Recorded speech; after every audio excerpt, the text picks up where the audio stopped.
What if Luc Besson, in 1994 film Léon the Professional, isn't real about a crime? What if it's not about violence? And what if it's not even about the controversial relationship between an adult man and a young girl? What if instead of it's built around one of the oldest storytelling devices ever created, two completely opposite characters who end up changing each other forever?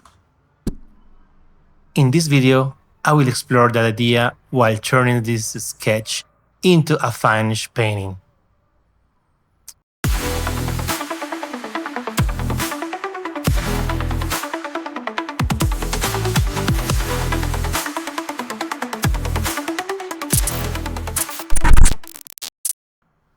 Welcome back to my channel. This is my nostalgia series where I revisit some of my favorite films of all time through painting. Today, we are looking at Léon the Professional, Luc Besson 1994 classic. So we can see here I'm starting to painting Mathilda, one of the main character, the female main character of the movie. I honestly can't remember the first time I watched it. Maybe it was in a movie theater when it originally came out. Maybe it was later at the University Film Club, well, while I was studying in Bogota, Colombia.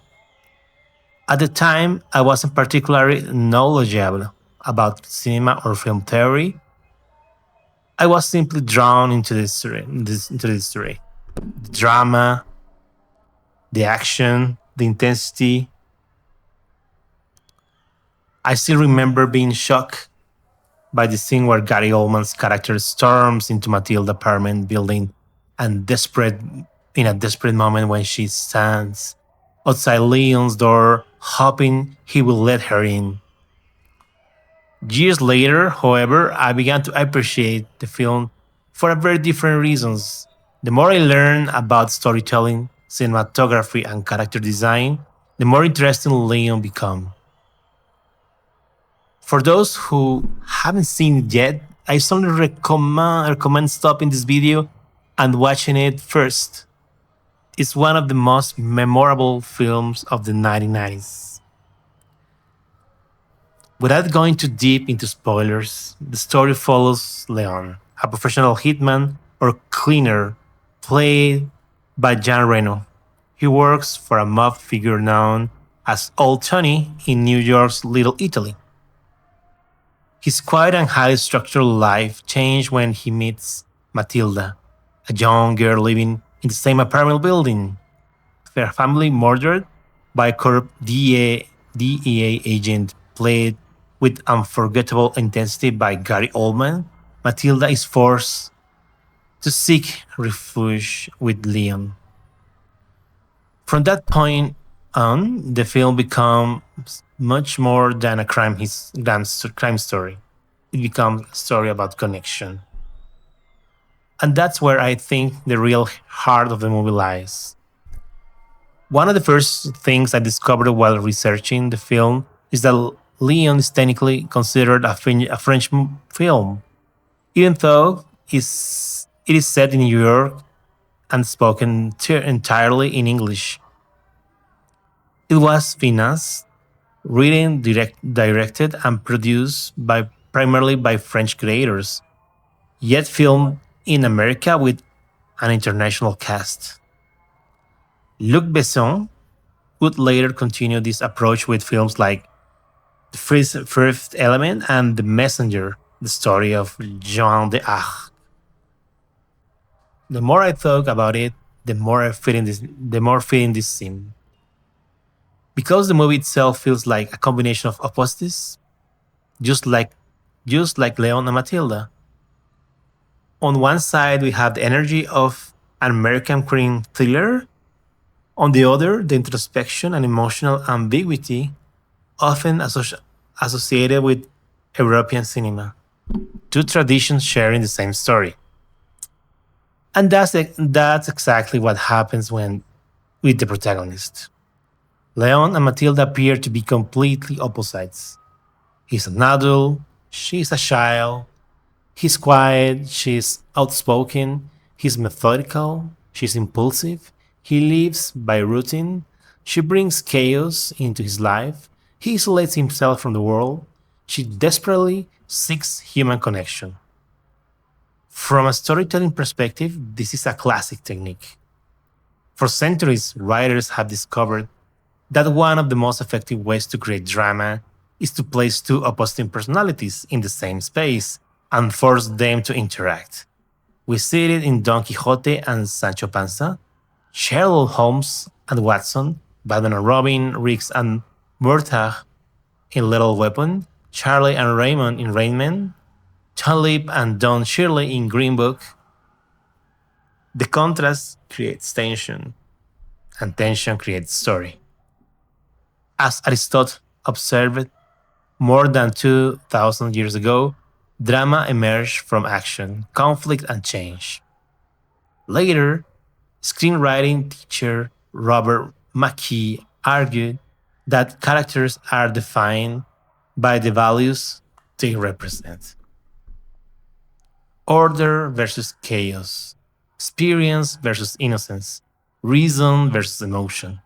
When those values collide, conflict emerges naturally. A few films demonstrate the principle as elegantly as Lion, the professional. But here what makes the film special. Leon and Matilda are only opposites on the surface. At a deeper level, they share the same wound. They are both alone. And once you start looking at the film through this lens, many of its famous details begin to make even more sense. For example, Leon wasn't originally created for this movie. The character grew out of Victor, the professional cleaner briefly seen in Luc Besson's earlier film La Femme Nikita. Besson reportedly became fascinated with the character and started asking himself a simple question: what does this man do when he's not working? That question eventually became the foundation of the Lion, the professional.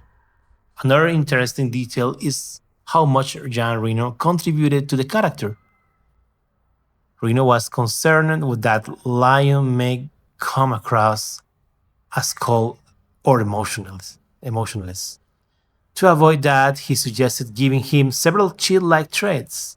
He drinks milk, he sleeps sitting upright, he watches old musicals, he follows obsessive routines, and he struggles with ordinary social interaction.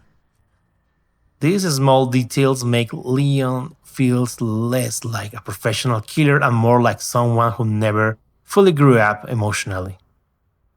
Perhaps the most famous symbol in the film is the plant.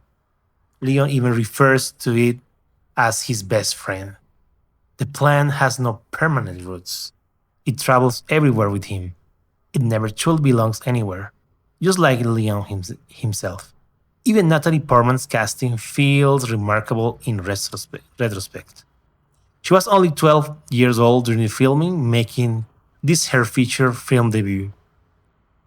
Yet she manages to hold her own opposite both Jean Reno and Gary Oldman through the entire movie. Speaking of Gary Oldman, one of the film's most iconic moments was his famous shot at everyone. Oldman reportedly pushed the performance far beyond what the crew expected, turning a simple line into one of the most memorable moments in the 90s cinema. Another curiosity is that the European version of the film is longer than the original American release. Several scenes involving Leon and Matilda were trimmed for USA audiences, contributing to the ongoing debate surrounding the film themes and relationships.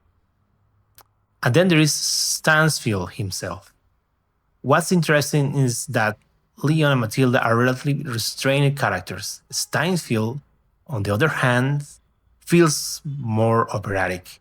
He's larger than life, unpredictable, dangerous, almost like a monster from a fairy tale. Which brings me to the final thought. The more I revisit Leon, the more it feels like a dark modern fairy tale. An orphaned little girl, a lonely protector, a monster who destroys a family, a journey of learning, an ultimate sacrifice. Beneath the cream story and the action sequences lies a structure that is surprisingly close to the classic stories humans have been telling for centuries. And that's all for today. I hope you enjoyed revisiting the incredible film with me while watching this penny come to life. If you like to see more of my work, you can find me on Instagram. And if you enjoyed this combination of painting, nostalgia, and film analysis, consider subscribing to the channel so you don't miss the next one. Now I'm curious, what movie do you think I will paint and analyze next? Let me know in the comments. Thank you for watching. I will see you in the next video. Bye bye.